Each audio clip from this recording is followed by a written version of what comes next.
Ever wonder why some students ace exams effortlessly while others struggle despite studying for hours? It's not about intelligence, it's about strategy.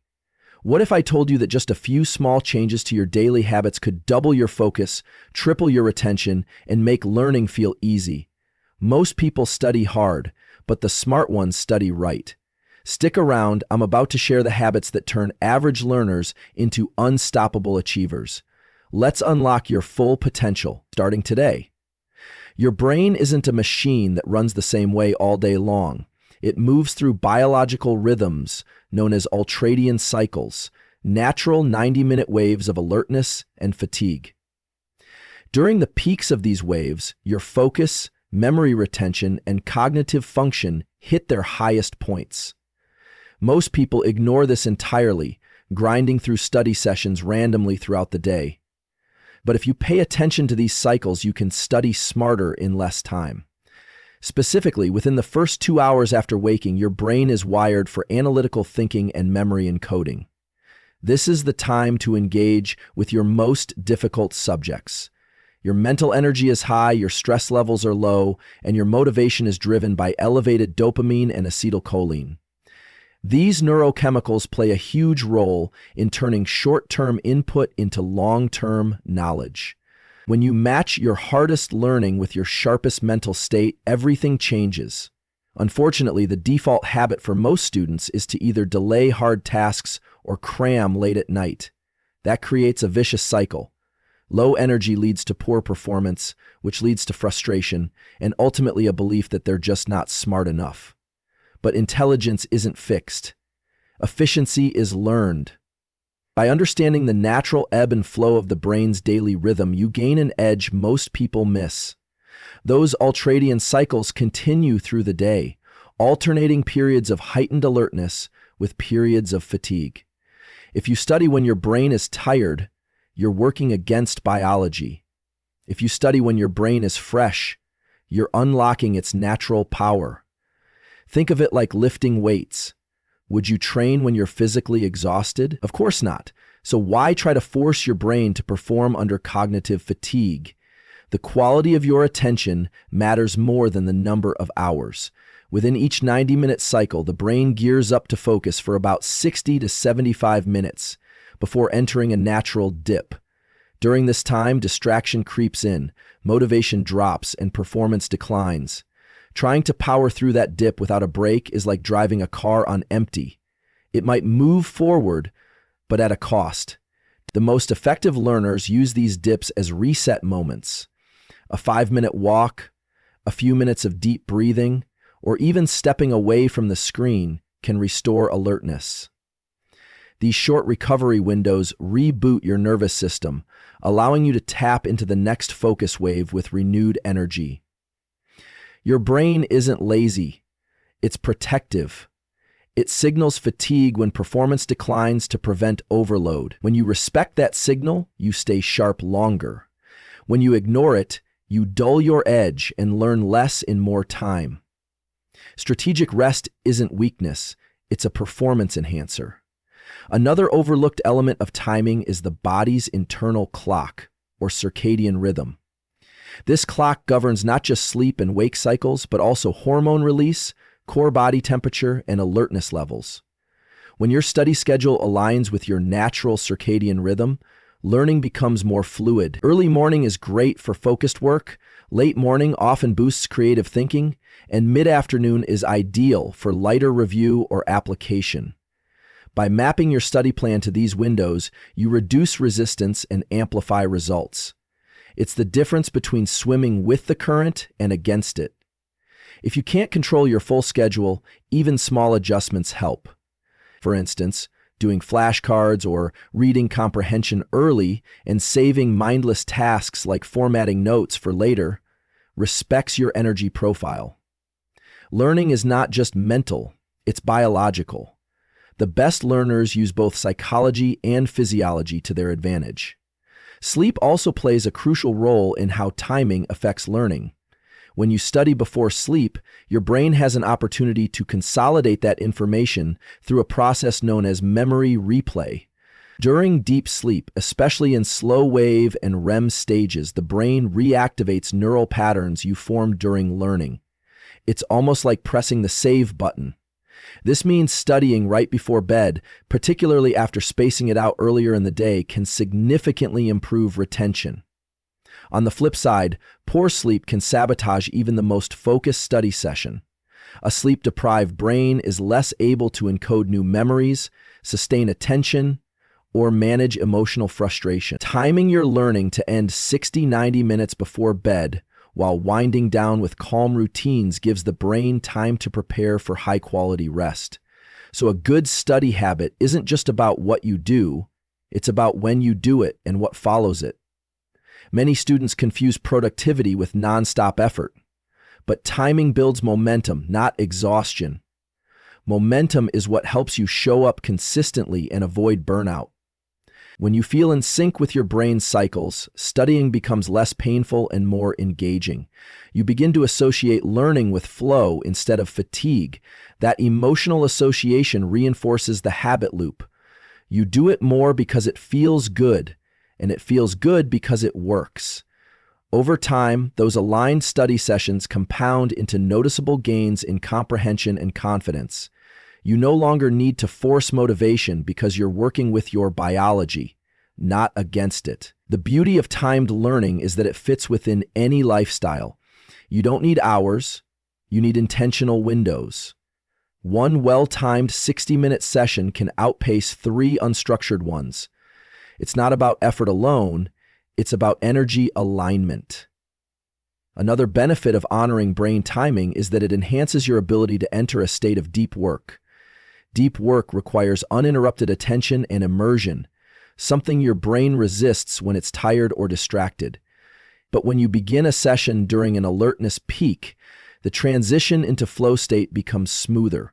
You can hold ideas longer, connect concepts more deeply, and avoid the shallow multitasking that drains progress. This also applies to active recall and problem-solving tasks, which are neurologically demanding. Timing them when your brain is fresh increases the chance of breakthrough moments and real understanding. The quality of your input at the right time leads to output that feels almost effortless. That's not magic, it's neurobiology. And once you experience this level of productivity, you start to guard those high-performance windows with discipline and intention. Of course, external distractions can interfere with the best-timed plans. That's where structure comes in.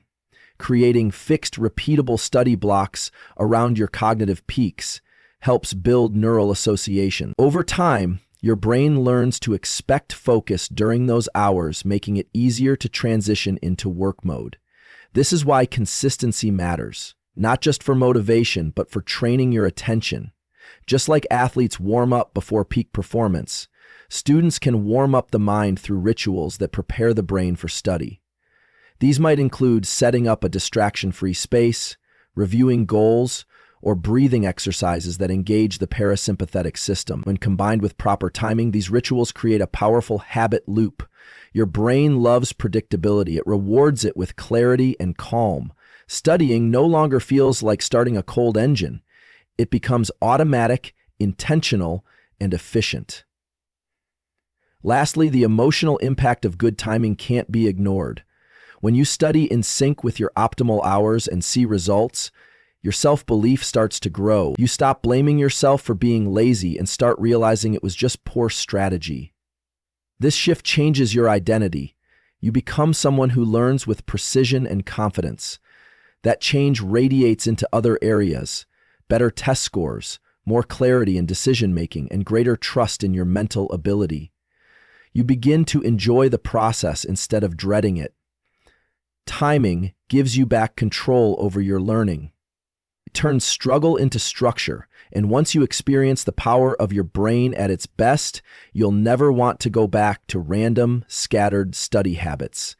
The brain is a rhythm-based machine.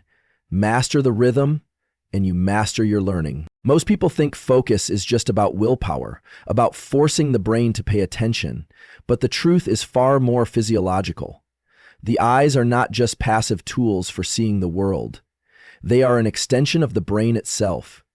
deeply connected to your state of alertness and cognitive control. When your visual field is scattered, jumping from phone to paper to screen, your brain reflects that chaos internally. But when your eyes lock onto a specific point, a narrow field of view, your brain begins to enter a mode of concentration. This isn't just psychological, it's biological. Narrow visual focus activates a part of the brain that triggers the release of norepinephrine, a neurochemical tied to alertness and attention. This simple shift, from scanning everything to focusing on one thing, can flip your brain from distraction into learning mode. If you want to sharpen your concentration, start by controlling what your eyes are doing. This principle is incredibly practical during study sessions. Imagine sitting down to learn, but your desk is cluttered, notifications are popping, and your gaze keeps drifting. In this state, your brain is constantly switching tasks, a process known as context switching. Every time your attention jumps, your brain burns more energy and takes longer to refocus. But when you clean your visual field, one notebook, one screen, nothing else, the brain receives a clear signal. This is where attention belongs. It's like dimming the noise in the room so one instrument can be heard. Visual clarity equals mental clarity. Even just reducing peripheral movement around you can calm the visual system and bring mental stillness.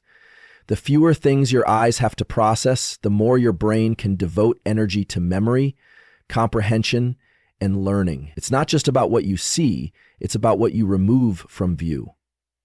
Another essential technique is to set a fixed visual anchor during studying. This could be the center of the page, a word on your screen, or a single object on your desk. By returning your gaze to that anchor, you reset your attention every time it starts to wander. It's a cue that brings your mind back to the present. This technique becomes even more powerful when paired with active recall or problem solving, because the brain naturally starts to drift when challenged. Instead of letting your thoughts scatter, you use the eyes to regain control. It's a small habit that builds tremendous mental endurance. Over time, you'll notice that deep focus feels more accessible and distractions lose their grip. Focus isn't about eliminating thoughts. It's about training attention to return to center. And vision is the handle you can grab when the mind starts to slip away. What's fascinating is how vision and alertness are deeply linked through the autonomic nervous system. When you focus your eyes on a narrow point in front of you, you activate the sympathetic branch of this system, which boosts your energy and readiness. This isn't anxiety, it's productive stress. The kind that primes you for action. It's the same state your brain enters when hunting, solving, or creating. But if your eyes shift to a panoramic view, like looking out at the horizon, your brain enters a calmer, more relaxed state. This state is useful for creative ideation or reflection, but not for intense study. Understanding how to switch between these modes is a powerful self-regulation tool. Use narrow focus when learning and wide vision when resting. That simple awareness helps you manage your internal state rather than being a slave to it. Control the eyes and you guide the mind. Distractions in the digital age aren't just mental, they're visual. Every pop-up, message, or flashing icon hijacks your attention by stimulating your visual system. This kind of stimulation spikes dopamine and momentarily excites the brain, which is why it feels rewarding. But over time, it trains your brain to seek novelty instead of depth. To counteract this, a strong study habit is to turn off visual alerts completely. Go full screen on documents. Use apps that block distractions. Even placing your phone outside of your field of vision can drastically reduce attention leakage. What you don't see can't steal your focus. It's not just about discipline. It's about designing an environment that supports the biology of concentration. The less temptation your eyes register, the more effortlessly your brain can settle into flow. That's the difference between a reactive mind and a focused one. Incorporating visual breaks is another habit that strengthens focus endurance. After about 45-60 minutes of deep work, your visual system begins to fatigue. Your blink rate decreases, eye muscles strain, and cognitive clarity starts to dip. A simple but powerful solution is the 20-20-20 rule. Every 20 minutes, look at something 20 feet away for 20 seconds. This relaxes the eye muscles, refreshes visual pathways, and gives your brain a short reset. Even better is stepping outside, letting your eyes roam freely in nature. Natural light and depth restore the optic system in ways screens never can. These brief resets allow you to return to your study task with sharper attention and less mental friction. The goal isn't to push through fatigue, it's to manage it proactively. Just like physical muscles need recovery between sets, your visual and cognitive systems do too. It's also important to understand that visual focus is tied to posture and breathing. When you slump forward or hunch over your work, your field of view narrows unnaturally and breathing becomes shallow. This can lead to reduced oxygen to the brain and increased mental fatigue. In contrast, sitting upright with open posture and even breath allows for a more stable and relaxed gaze. Your eyes scan more smoothly and your body signals safety and readiness. This posture vision breathing loop creates a stable foundation for extended focus. Incorporating simple physical awareness during study, like adjusting your chair height, aligning your screen, or taking deep breaths, enhances visual engagement. It's not about being robotic, but about supporting the systems that support attention. Small physical adjustments can have massive effects on cognitive performance. The mind doesn't work in isolation, it works with the body, and vision is the bridge between them. The benefits of training visual focus extend beyond academics. People who develop this skill often report improvements in emotional regulation, self-restraint, and decision-making. That's because the same circuits involved in sustaining attention are linked to executive function. When you learn to fix your gaze, you also strengthen your ability to hold long-term goals, resist temptation, and tolerate discomfort. These are the building blocks of discipline and resilience. In a world of constant stimulation, the ability to focus is a superpower. But it's not reserved for the naturally gifted. It's trainable. And it starts with the eyes. The more you practice visual control, the more automatic it becomes. You start to shift from reactive to deliberate, from distracted to directed. The habit of visual control becomes the habit of mental control, and from there, everything in learning starts to open up. Students who use their visual system intentionally don't just study better, they learn better. Their brains become more efficient at encoding, retaining, and retrieving information. That's because attention is the gateway to memory. You can't remember what you didn't pay attention to, and you can't pay attention if your eyes are scattered. By anchoring your gaze, you're giving your brain a stable frame to hang thoughts on. This visual stillness gives way to mental clarity, which then enhances comprehension and recall. The connection is simple but profound. Still eyes lead to a still mind, and in that stillness, learning happens faster and deeper. You no longer feel overwhelmed by content, you feel engaged by it. You're not fighting your brain anymore, you're working with it. The habit of managing your vision during study is deceptively simple, yet incredibly powerful. It doesn't require expensive tools, advanced training, or complex strategies. It starts with awareness of where your eyes go, what they see, and how that shapes your mind. By narrowing your visual focus during study, protecting your field of view from distractions, and using strategic breaks to reset, you give your brain the conditions it needs to thrive. Learning becomes less about willpower and more about design.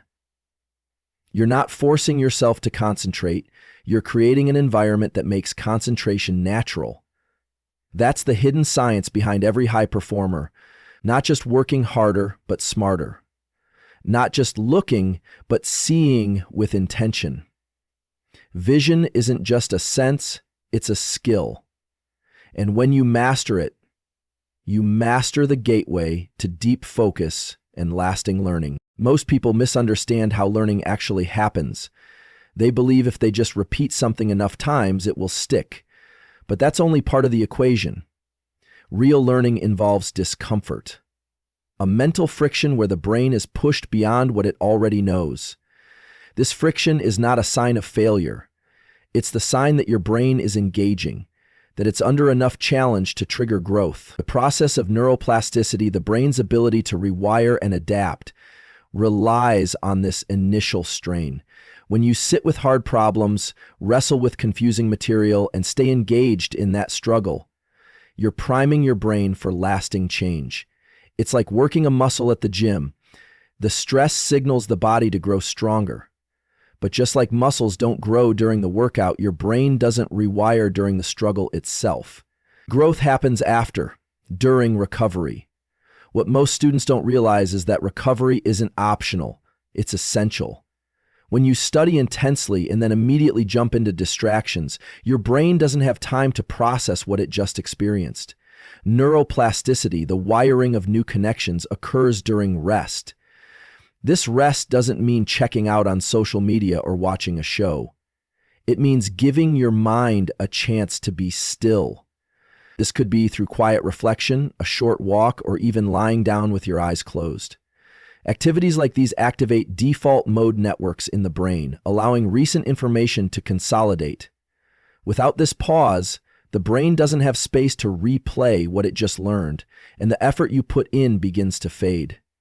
It's not how long you study, but how well you recover from studying that determines how much you retain. Every intense session must be followed by intentional stillness. Sleep is the most powerful recovery tool you have. During sleep, your brain goes through cycles that organize, filter, and strengthen memories. In deep sleep, the brain locks in the raw data you've gathered throughout the day. During REM sleep, it integrates that data into broader understanding and creativity. When you study and then sleep within a few hours, your brain treats that information as valuable. It activates a kind of internal highlight reel, replaying those moments so the knowledge gets embedded deeper. This is why cramming without sleep doesn't work. It skips the step where learning becomes real. You might feel like you remember it in the moment, but without sleep, it vanishes quickly. The formula is simple. Effort plus rest equals growth. And rest doesn't mean doing nothing. It means creating the perfect environment for the brain to do its hidden work. Even short recovery methods can enhance plasticity. One of the most underrated techniques is non-sleep deep rest, sometimes referred to as NSDR. This includes practices like yoga nidra, body scans, or deep breathing sessions where the body stays still and the mind is gently guided into calm. During these states, the brain's alertness drops, but internal activity related to learning spikes. It's in these quiet moments that connections are reinforced, almost as if your brain is filing away new knowledge into long-term storage. Just 10 to 20 minutes of deep rest after intense study can significantly boost memory retention and mental clarity.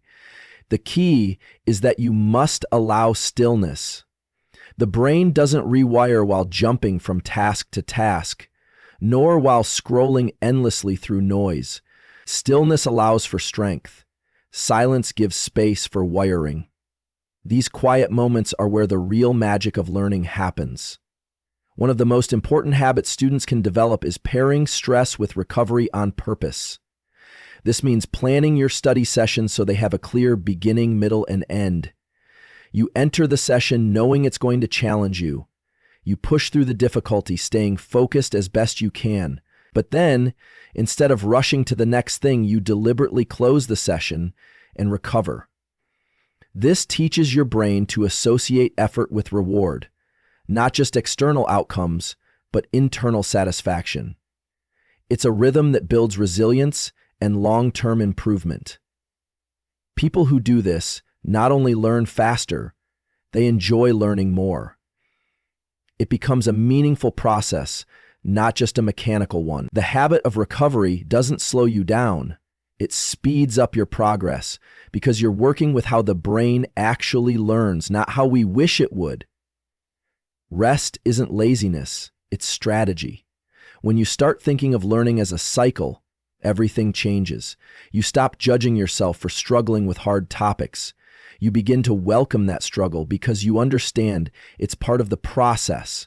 Difficulty becomes a signal, not a warning. It tells you that you've reached the edge of your current ability, and that's exactly where growth begins.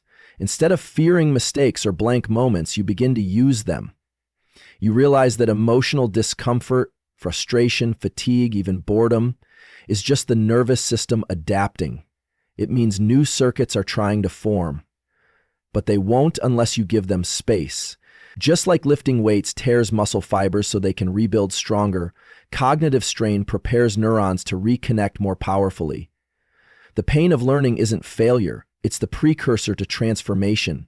Those who grow the most are those who lean into the edge and then give their brain time to catch up. Your study environment plays a huge role in this process too.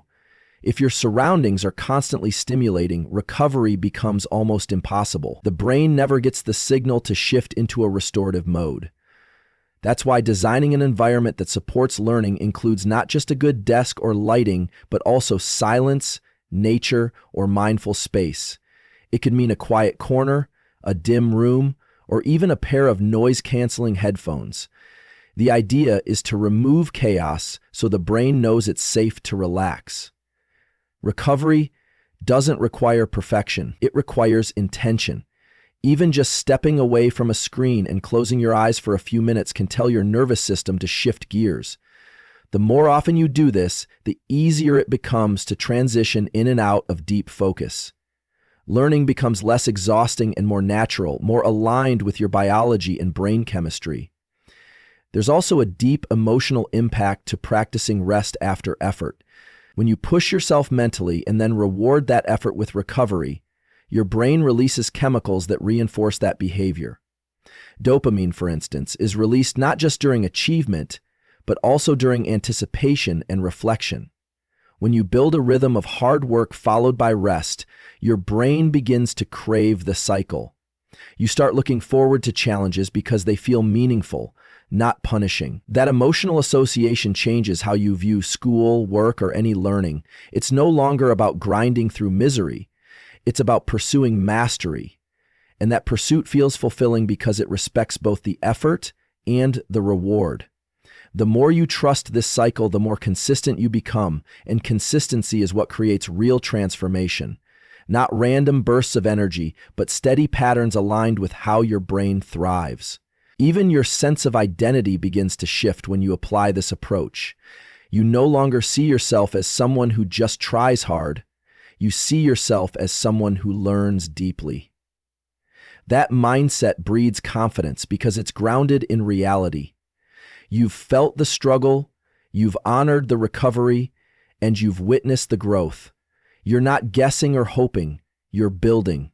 And with each cycle, the process becomes more automatic. Your brain begins to change at a structural level. Circuits that were once weak become strong. What once confused you now feels simple, and what felt impossible now feels doable. This is what real learning looks like. Not instant understanding, but gradual mastery. Not surface memorization, but deep comprehension. And it all begins with the courage to challenge your brain and the wisdom to let it rest. At the core of every breakthrough is this rhythm. Stress, then recovery. Intensity, then stillness. Challenge, then integration. You can't rush it, you can't skip it. But if you follow it, even imperfectly, you'll learn faster, remember more, and enjoy the process more than you ever thought possible. Learning is not linear, it's rhythmic. Like a heartbeat, like breathing, like life itself.